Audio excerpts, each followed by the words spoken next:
And for the chapter 2, which is all about the coming of the Datos, I have also categorized this into 4. The expedition of the Datos from Borneo. The second one is the arrival in Panay. The third one is the purchase of Panay. And the last one, we have initial settlement.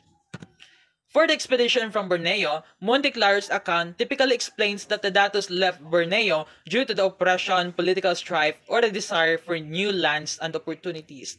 In Maragtas, the underlying motive is usually a search for a better life because of what they have experienced in the leadership of Maricudo way back then in Borneo. They have this escape from the tyranny in order for them to have a better life, in order for them to search for new opportunities, and of course to settle in an island where they find peace. The next one, we have the arrival of Panay. This time, they have already arrived in Panay. The landing site, the Datos are said to have landed near the mouth of the Sirawagan River, near to the present-day San Joaquin and Teque. So the first contact, the chapter describes the initial encounter between the Datos and the Ati people. This encounter is usually portrayed as peaceful and mutually respectful. Alright, for the negotiations, the Datos expressed their desire to settle on the island and proposed to purchase land from the Ati. For the third one, it is actually the time that the purchase of Panay take place. So the Datos offer valuable goods in exchange for a portion of Panay Island. These goods typically include items such as gold, jewelry, clothes, and other trade goods. The golden salakot, or I have mentioned earlier, the hat, is often specifically mentioned. So for their agreement, the Ati, led by Polpolan, agreed to the transaction. Excuse me. The agreement is portrayed as being mutually beneficial. The Ati receive goods that are valuable to them, while the Datos gain land from settlement. Of course, the negotiations was actually mutually benefited by them because the Ati was received items from the Bornean, and of course the Bornean got the land of Panay. So the symbolic act, the purchase of land, can be interpreted as a symbolic act of establishing a legitimate claim to the territory. And of course, based on this scenario, or based on this situation, we have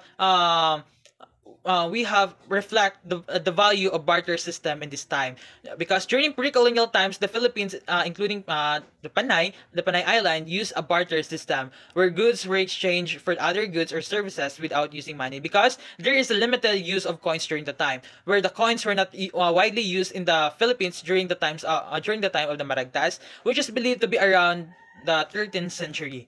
And of course, the value of gold. Gold was highly valued and widely accepted as a form of exchange, making it a suitable medium for transactions.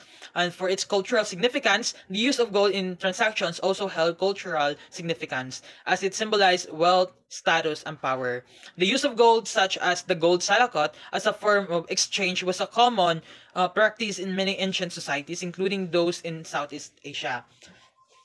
It wasn't until the arrival of foreign traders and colonizers that the use of coins and other forms of currency became more widespread. So we have seen here that during the time, coins or money was not really utilized, but rather a way of barter system. Next one, or for the last one, we have their initial settlement. During the time after they have purchased, after they have bought the island, they establish their homes. The Datos and their followers begin to build homes and establish a settlement. And of course, they start also establishing order.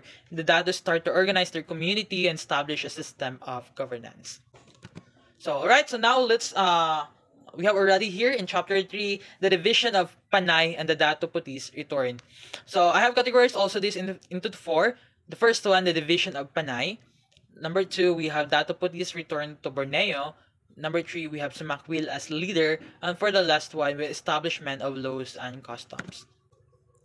First, the division of Panay. So, after the initial settlement, the island of Panay was divided into 3 distinct, they call this division as sakops, or districts or territories. The first one is the Hamtik.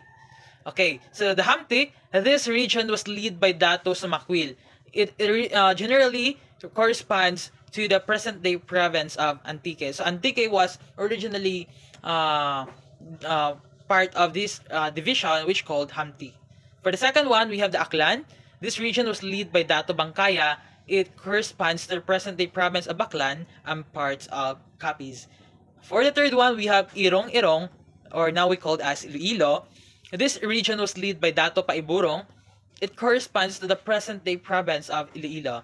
Right, so each dato was responsible for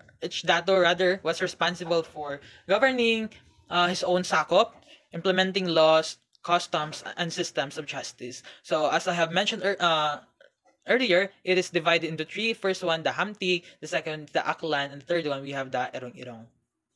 Take note of that. Alright, so the next one, we have Dato Putis return to Borneo. During the time, after overseeing the establishment of the settlements, Dato Putis decided to return to Borneo. He entrusted the leadership of the new settlements to Dato Sumakwil.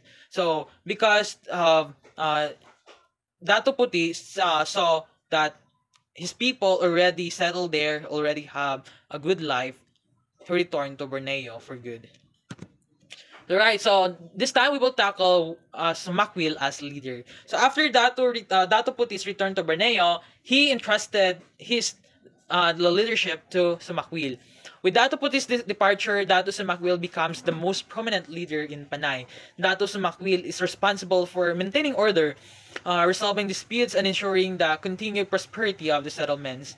Alright, so according to many accounts or various accounts I have found in the internet, Dato Sumakwil was often depicted as the wisest and most respected leader among the 10 Bornean datos who migrated to Panay. He's actually depicted as wise and just. Right, so according to the accounts I have just found, Dato Sumakwil is known for his wisdom and fairness. He is credited with establishing a legal code known as the Code of Sumakwil, which governed various aspects of life in the early settlements on Panay. Of course, after Dato Putis' departure, Dato Sumakwil became the overall chief or punong dato of the Kidatuan of Madahas, a loose confederation of settlements of Panay, where he played a key role in maintaining peace and order among the different districts. But of course, the Dato Sumakwil's legacies extend beyond his historical role. He is a symbol of wise leadership, justice, and governance in Philippine folklore. His story has been passed down through generations, inspiring Filipinos to this day. So we have reflect that Sumakwil's leadership is actually a just and wise, where people he managed was actually given fair opportunities or equal opportunities of their rights. And of course, for the last one, we have the establishments of laws and customs. So the Code of Kalantiaw, as I have mentioned earlier, Monteclaro's account mentions the Code of Kalantiaw as a set of laws implemented during this period. So the code contains 18 articles that outline severe punishments for various crimes and transgressions, including crimes against persons, which includes killing, stealing, and hurting the aged. Of course, for the second one, the crimes against property, it includes theft, destruction of property, and tampering with documents. For the third one, we have crimes against morality. It includes adultery, lust, and disrespect towards women. And of course, for the last one, the crimes against authority. It includes disrespect towards headmen, interfering with superiors, and abuse of power. That is the chapter 3 all about. For the chapter 4, it's all about the Dato Sumakwil's leadership. It's all about his role of how he governed his people. So, Dato Sumakwil's role. Dato Sumakwil was portrayed as a wise and just ruler who maintained peace and order in Panay. He is depicted as upholding the existing laws and customs, ensuring fairness and stability in the settlement. Sumakwil is credited with promoting agriculture, trade, and other activities that contributed to the prosperity of the community. So, we can say that Sumakwil's role was very evident and very successful because of his legacy, where he credited with promoting agriculture, the trade, and other activities that contributed to the prosperity of his people.